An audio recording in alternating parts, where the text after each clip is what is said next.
the 1600s, there were so many right whales in Cape Cod Bay off the east coast of the US that apparently you could walk across their backs from one end of the bay to the other. Today, they number in their hundreds and they're endangered.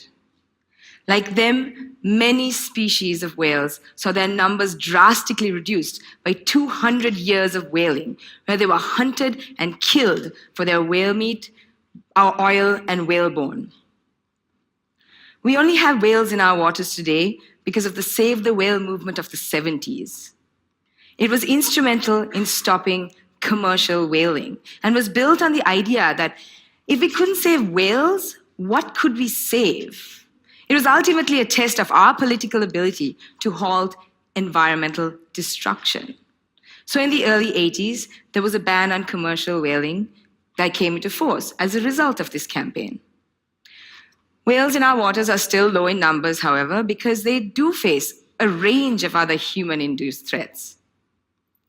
Unfortunately, many people still think that whale conservationists like myself do what we do only because these creatures are charismatic and beautiful. This is actually a disservice because whales are ecosystem engineers. They help maintain the stability and health of the oceans and even provide services to human society. So let's talk about why saving whales is critical to the resiliency of the oceans. It boils down to two main things: whale poop and rotting carcasses. As whales dive to the depth to feed and come up to the surface to breathe, they actually release these enormous fecal plumes.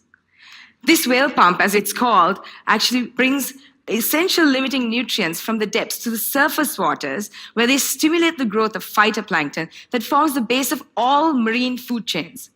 So really having more whales in the oceans pooping is really beneficial to the entire ecosystem. Whales are also known to undertake some of the longest migrations of all mammals. Gray whales of America migrate 16,000 kilometers between productive feeding areas and less productive calving or birthing areas and back every year. As they do so, they transport fertilizer in the form of their feces from places that have it to places that need it. So clearly, whales are really important in nutrient cycling, both horizontally and vertically through the oceans. But what's really cool is that they're also really important after their death. Whale carcasses are some of the largest form of detritus to fall from the ocean's surface, and they're called whale fall. As these carcasses sink, they provide a feast to some 400-odd species, including the eel-shaped, slime-producing hagfish. Whale carcasses are also known to transport about 190,000 tons of carbon, which is the equivalent of that produced by 80,000 cars per year from the atmosphere to the deep oceans. And the deep oceans are what we call carbon sinks because they trap and hold excess carbon from the atmosphere and therefore help to delay global warming.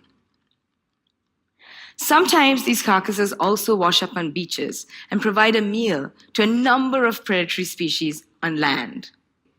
Amongst other things, we need to stop them from getting plowed down by container ships when they're in their feeding areas, and stop them from getting entangled in fishing nets as they float around in the ocean. We also need to learn to contextualize our conservation messages so people really understand the true ecosystem value of these creatures. So, let's save the whales again, but this time, let's not just do it for their sake. Let's also do it for ours. Thank you.